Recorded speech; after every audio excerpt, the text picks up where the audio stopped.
freundliche Einladung von Frau Carolina von Trotter und die Begrüßung von Herrn Grinke.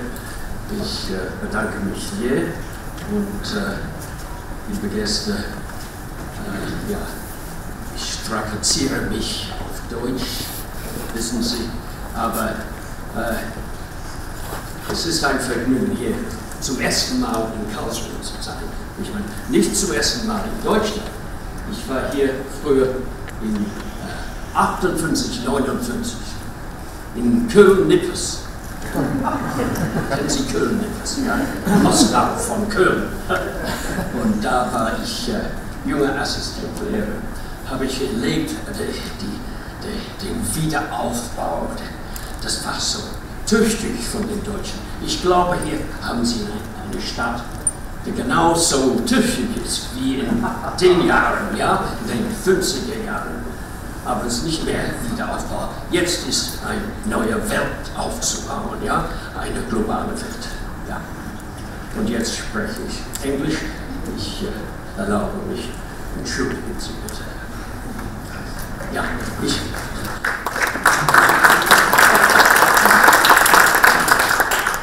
I have to thank you, Frau Trotter, also for the title of this lecture. I didn't give myself this title. You gave it to me, yes? And it reflects, obviously, your knowledge of things that I have done over many, many years. And I'm not used to having people tell me what to do. Yeah? That's long past. But I looked at the title and I thought, yes, I will talk to this thing. It's actually very, very close to my heart. Civil society and citizenship, these are concepts that go back deep into Western culture. And in fact, what I'm going to try to do today is to link our tradition of thought with the transformations that are taking place globally today. Because one of our main tasks is to make sense of the world in terms that older generations understand and older generations can bring to younger generations, because technology itself cannot create a world where we understand each other. It can't create a world where we are at peace with each other. And one of the most important gifts of the Western tradition of thought is precisely to reflect deeply on the things which bring us together and how we can prevent those things which tear us apart. Now, civil society has got a wonderful genealogy. The classic text was, of course, by Scott. Adam Ferguson in the 18th century wrote The History of Civil Society. And then that concept of civil society was adopted in Germany by your great philosopher Hegel, and Hegel talked of Bürgerliche Gesellschaft. Bürgerliche Gesellschaft transformed Ferguson's civil society from, shall we say, the civility of a society at peace which could trade, and trade was fundamental to the understanding of civil society in the 18th century. Trade and business, exchange, the arts, all those things. Hegel transformed it into the concept of the Bürgerliche Gesellschaft, based in a middle class, particularly a middle class closely associated with the state, Beamtenschaft, and solidity and stability. And of course, that transformation of the idea of civil society into a class society was what was attacked by Karl Marx. And of course, the civil society of the early 19th century was transformed into a civil society which became oppositional. And then when we come through into the 20th century, civil society becomes the slogan the watchword for the Polish resistance, for Solidarność, took civil society as its slogan. And then, of course, in Latin America, civil society becomes a key concept for those opposing the military regimes.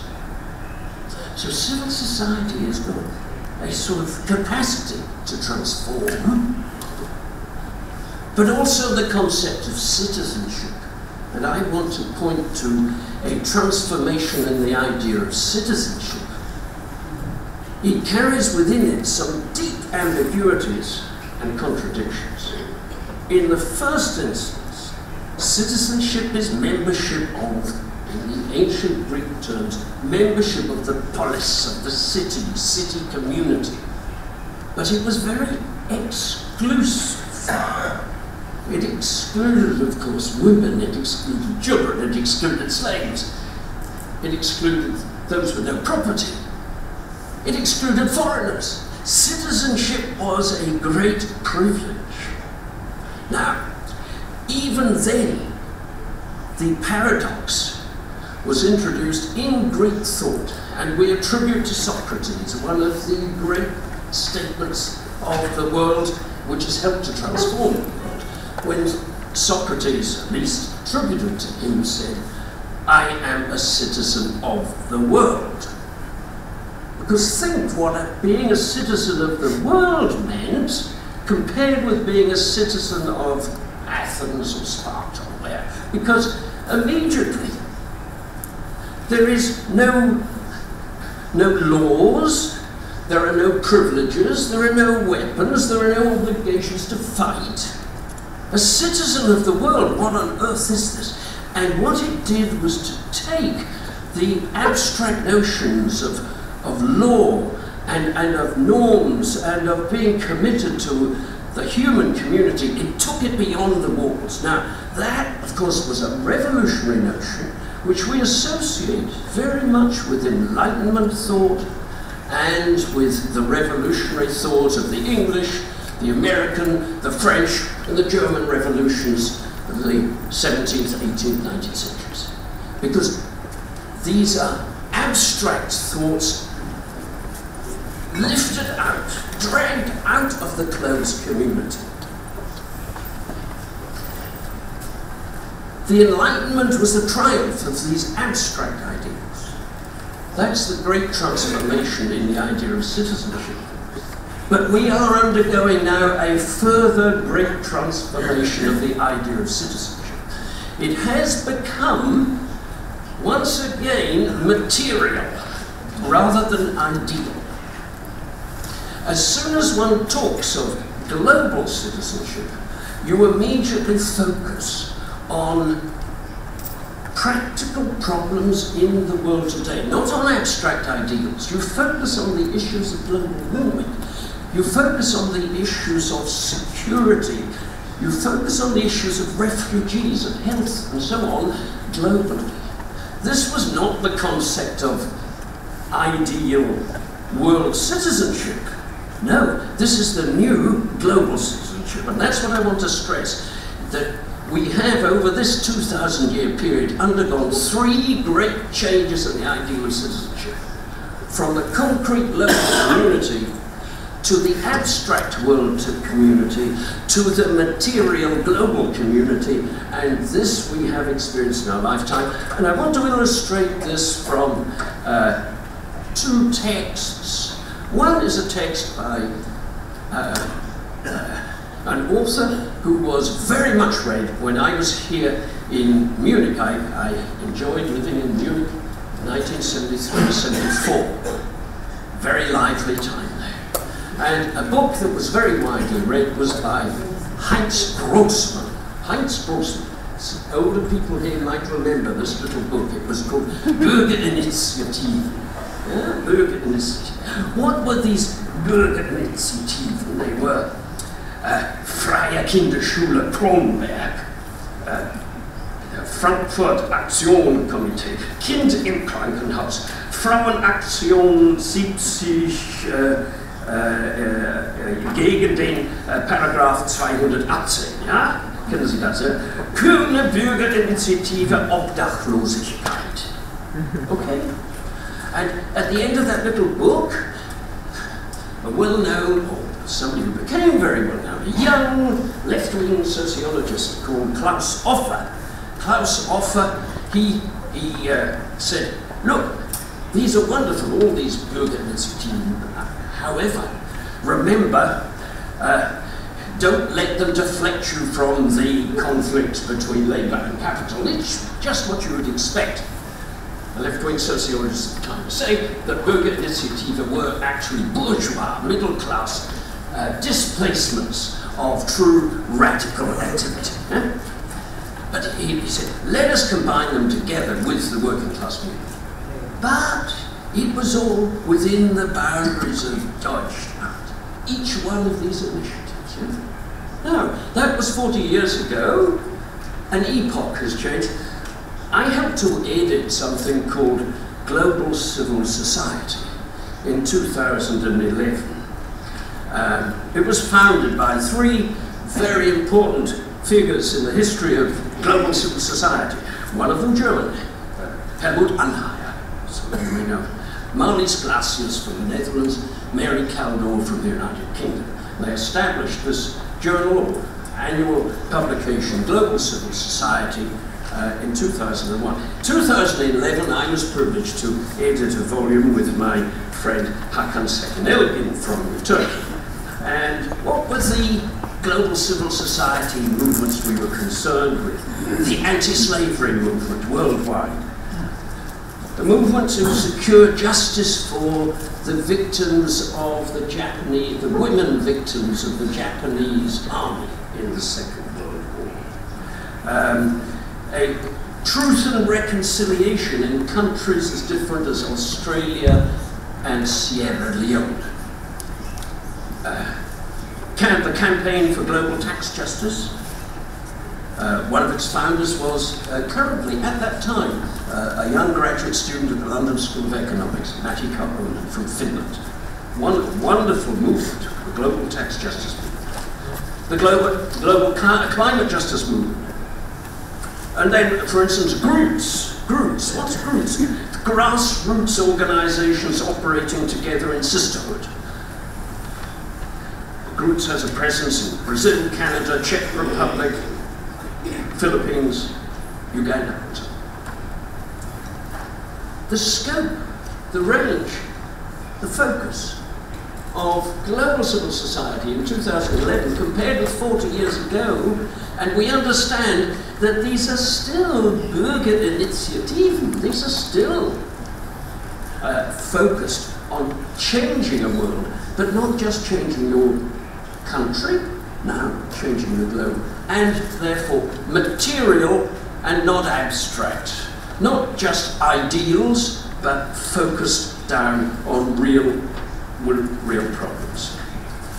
This is all part of bursting what was called methodological nationalism by Ulrich Beck, sadly departed friend of mine. I owe Ulrich Beck a great deal, in particular for introducing to the German language the concept das globale Zeitalter.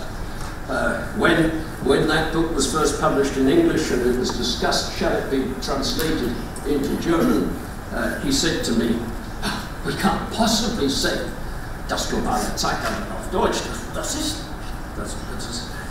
that does violence to the language. 10 years later, I believe, das globale Zeitalter. That sounds okay in German now. Yeah? The language changes, All our languages change with the recognition of globality. But globality itself is also a highly ambiguous thing. When the language of the globe first developed after the Second World War, it did contain a lot of promise, but very rapidly it gained connotations of threat. The global was the nuclear threat. The global later became the environmental threat.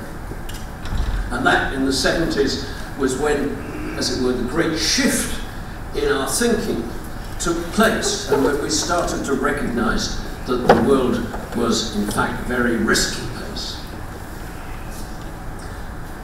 Then, of course, in the 80s and the 90s, the global was taken over by the multinational corporation, the transnational corporation, which developed its global strategy, and globalization came to be seen as a threat. And initially, the global itself, certainly in European languages, came to be identified almost with Anglo-American neoliberalism, the threat of globalization. I think that has now gone. We actually now have globalization movements which are not just anti-globalization, but if one reads the latest literature on the young people involved in the World Social Forums, for instance, the concept now is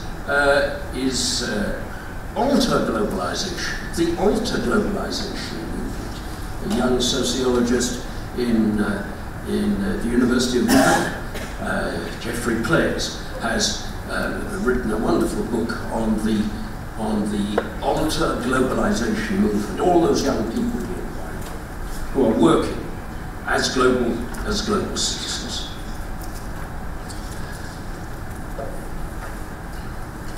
Now, one of the problems, I think, with global civil society as a concept is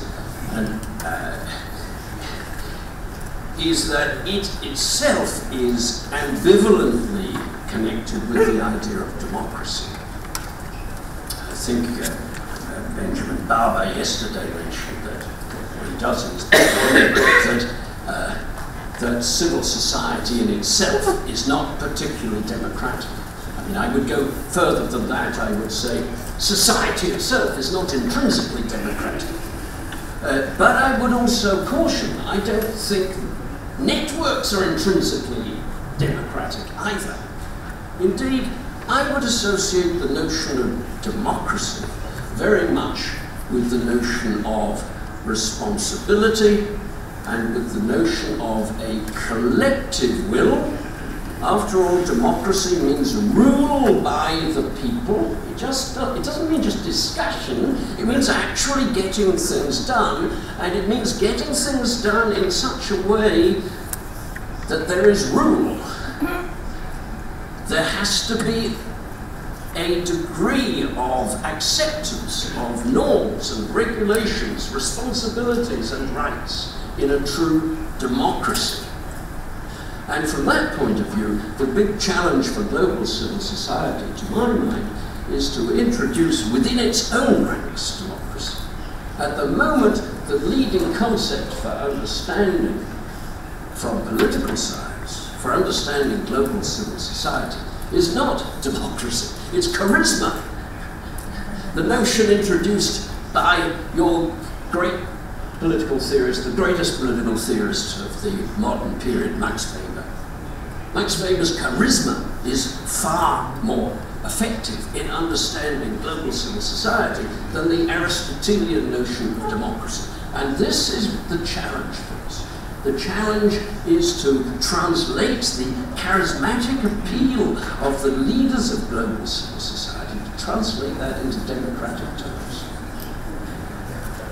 Bringing this to bear onto cities is, of course, I think, again, a major challenge, because I don't want to pour cold water on the idea that the city itself can be an agent within global civil society. But for that to happen, cities themselves have to be democratic, and we can't rely on the charismatic mayor like Boris Johnson.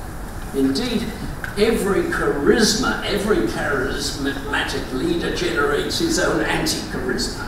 As you will understand, those of you who know London, Boris Johnson is a man who generates incredibly diverse opinions for and against. And this will be true for any mayor. That's something I'm sure Benjamin Barber will be discussing with us later. So, democratic structures are crucial. And if we look at the United Kingdom today, I'm afraid to say, by and large, it's not cities which are going to recreate democracy at the moment. It is, in fact, old-fashioned nations, like Scotland. In Scotland, it was Glasgow which stood against the drive towards democracy. Interestingly enough, just as I was leaving Britain for Germany, an initiative of the British government was to hand over to the Greater Manchester area, the control of its health service. And this is headline news in the United Kingdom. Here you would take it for granted that your lender would control your health, your education and so on. In Britain, no. It's the nation as a whole. And giving it to Manchester is regarded as a very radical step. But what's the immediate reaction? The immediate reaction is, for goodness sake, Greater Manchester, what is that? It's not a democratic entity, it's a regional entity with at the moment, no democratic legitimacy at all. So the problems of democratic legitimacy arise just as much for cities as for anywhere else within global civil society. But I would stress, in the notion of civil society, we do have the potential to meet the challenges of the global world that we live in, and for that reason I'm absolutely delighted to be here today, and thank you all for listening to me. Thank you very much.